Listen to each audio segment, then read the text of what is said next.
Hey guys, welcome back to one of our training classes, and just want to go over with you today how is the correct way to install one of the QuickBibs systems that we use here at Plumbing Express.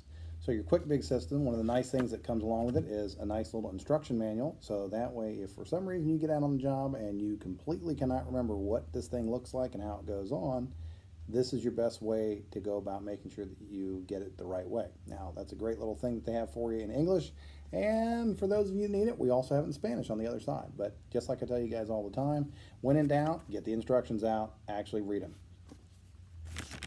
So some of the things that you guys are going to find inside the kit is you're going to find the actual plate. You guys can see this nice little solid plastic plate there. You're going to have the male adapter that comes with that goes inside that plate, some screws, some anchors, okay, and then finally, last but not least, some little small screws for being able to actually attach the hose bib to the plate. Now, the things you need to get along with that is you need to get one of these right here. As you can see, this is a quarter turn Silcock. It actually even lists it right there on there, quarter turn Silcock. Okay, you can see it's got a flanged edge on there, and it is a female, okay, 1/2 inch. And then lastly, we need a vacuum breaker for those of you guys that are not used to seeing this. Vacuum breaker is there to protect it from any type of water going backwards up into the hose bib. Okay, so we got the plate. Obviously, if you guys can see, if you've done this or seen this before, you know that this male adapter actually is made to fit perfectly inside the back of here. Okay, and it actually fits in there snug just like that. Okay, and that is what locks this in place so that whenever you screw this hose bib onto here, you'll make it so that it's nice and snug. Okay, obviously much snugger than I can do it by hand, nice and snug. And then these screws, these small little screws, are what is used to actually anchor that to that. All right, but before we get to that point, one of the things that we're going to have to do is we're going to have to actually work on cutting off the pipe as it comes out of the wall. We also need to look at what does it actually look like there where it's coming out of the wall.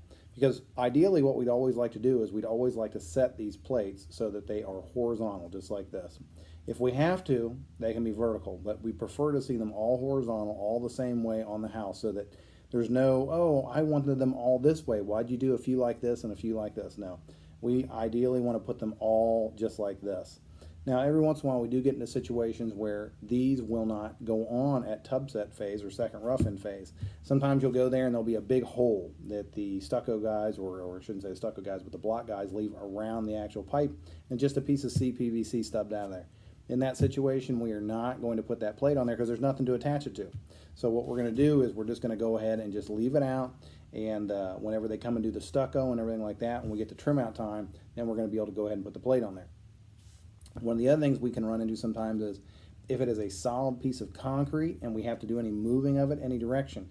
If we're going to have that, we're usually going to chip off the face of the block and actually run the CPVC over with a drop L. We'll mount the drop L on the block that's in behind the concrete with Tapcons, and then it's good and solid. We'll put a galvanized nipple sticking out of the wall, and then at trim out time we'll come back and we'll still install the same exact quarter turn Silcock. But what'll be different about it, instead of actually having this plate behind the wall that it's already attached to, we'll use a brass nipple to make up the difference in between this and the drop L that's inside the wall. So let's go ahead and take a look and see some of the pictures we have of the different steps of actually installing the hose bib kit, the QuickBib kit.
And so I hope you guys had a good learning experience here, getting a chance to learn about installing the Quick Bib kits. It's an important thing for us to do. Each and every job that you're going to be on is pretty much going to have, as far as new construction remodel, at least one of those it's probably going to get installed. So it's good that we know how to do that.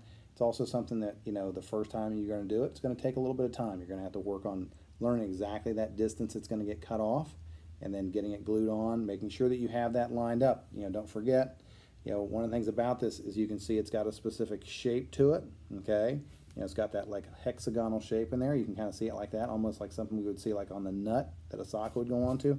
And that's matched up to on the back side of this plate. Kind of showed it to you guys before, but this doesn't just hit and sit on there like that. It actually then dropped into place and pushes and locks in. And what that does is it makes it so that this is no longer movable as we're screwing that hose bib on. It just can't spin, and it doesn't apply pressure to the CPVC that is actually coming in that is actually tying onto it in the back of that. So it's important that we kind of you know, think about each of these little small critical components as we're putting it together. Okay. One of the things that I know that I don't think we were discussed really quite yet, but so these anchors that come with this and these long screws that go into it. Okay. To do these, you will use the drill bit that comes with your Redhead anchor kit. That's a 1/4 inch masonry bit, and that's used to be able to drill in, set these in the wall, and then once those are in place, then that allows us to be able to attach this. Like you guys saw in the pictures, we really like to make certain that we don't get out there and we find that they are cockeyed a little bit. Ideally, what we want to do is we want to make sure we're putting our level on these, just like you saw in the picture, to make certain that they are set correctly and everything looks good and true. You know, so if we don't have it true and level, and everything starts to look like we don't know what we're doing instead of being professionals. All right. So again, I hope you guys enjoyed our learning class for today, and you know, get the chance to get something out of that. Revisit whenever you guys need to make sure that you're staying up on how we install these things, and then enjoy until we see you again next time.